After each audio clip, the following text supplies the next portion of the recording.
Hi. So I was hoping to start by just defining what we're talking about when we use the word trauma.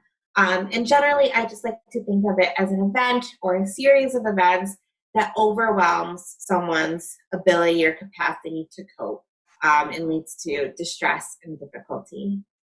And so the way that trauma affects behavior, the way that we think about it, is that when something traumatic happens, the body kind of goes into self preservation mode. So all of the resources are focused on the really vital aspects of functioning that allow us to get through stressful or dangerous situations.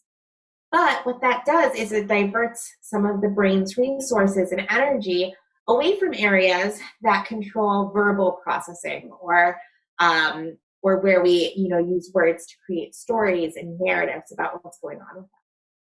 And so as a result, a lot of times traumatic events are encoded in the body in really physical ways, but not necessarily the verbal ways that we normally create stories for ourselves. And this leads to, especially with children who it's difficult already to make meaning of your world and use words because it's a new skill for them. It leads to kids oftentimes needing to act out their behaviors as a way of communicating to us what they're struggling to process or make sense of. And so our role as educators and as people who work with and help kids is to help them put words to their experiences.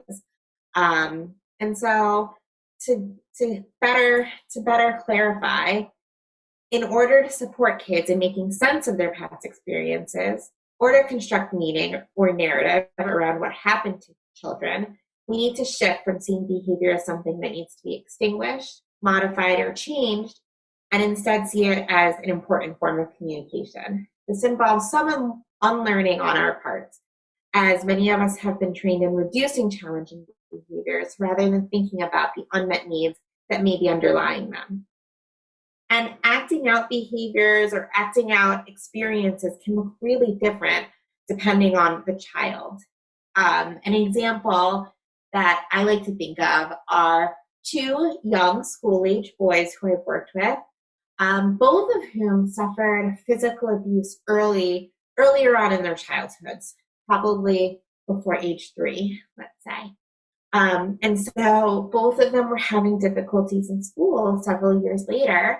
And when I went in for one child, the teachers were saying that he was being verbally aggressive towards peers, towards teachers. He was threatening, he was cursing. He would, just kind of antagonize people. So that was one child. And then another child, the teachers were saying that he was just bolting. He would run out of the classroom at kind of a moment's notice. And so these kids had a similar experience, a caregiver abusing them early on, but then years later, they looked so different in terms of what the behaviors were. And so I supported the school a lot because they've been doing things like sticker charts and token economies and behavior contracts, all of which are great, great interventions. But they missed the thing that was being communicated by these behaviors, which was the need for safety. The one child who was being verbally aggressive was trying to create safety by establishing, like, I'm the biggest, no one's going to fight me, or no one's going to be able to dominate me. I'm going to control the situation, and I'm going to intimidate others so that I can be the safe one in this classroom. And then the other child would leave the classroom. He fled, looking for a space where he felt safe.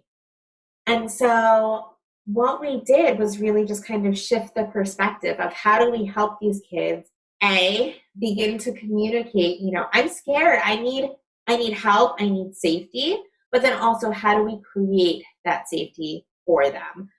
So that they don't need to use behaviors to show us that they're needing it, they're craving it.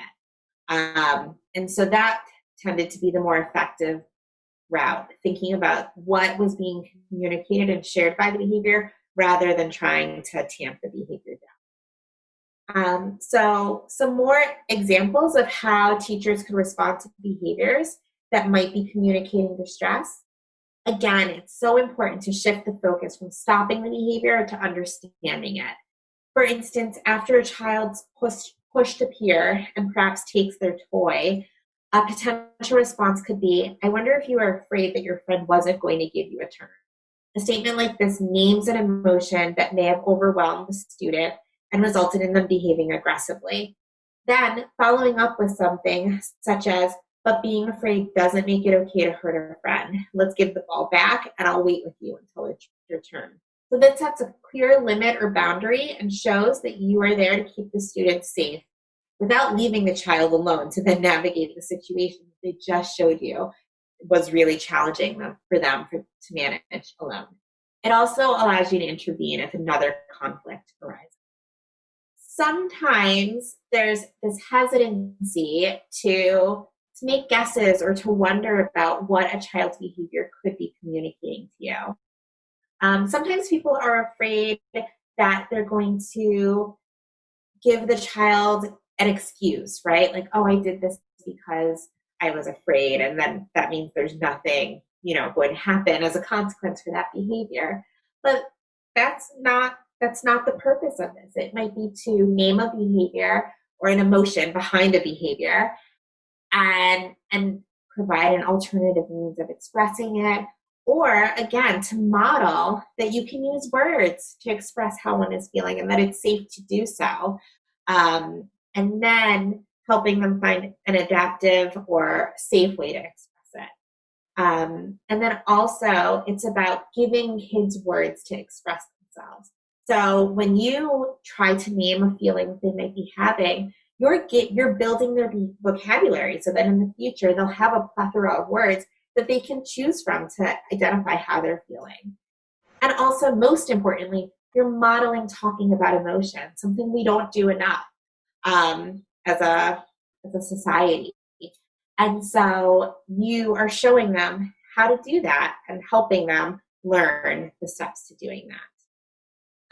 And then back to this idea of excuses, the idea that a child might be feeling afraid or worried is not an excuse for their behavior.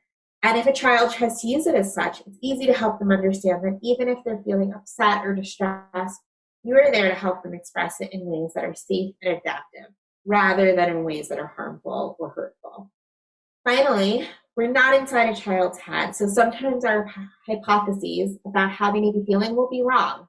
Giving them permission and opportunities to correct you or help guide you to the correct feelings is important, and again, can help to create a secure and trusting bond between you and the child. So in summary, children in general, and especially children who have experienced trauma, often have a hard time putting words to what they're experiencing and also making meaning of things that have happened to them. And so we who work with children have to rely on their behavior to communicate some of what they can't quite say yet. And so our job is to help them get the words and get regulated and feeling safe enough that they can communicate what they're trying to share and not have to rely on behaviors, but again, can shift and grow so that they're able to use words to express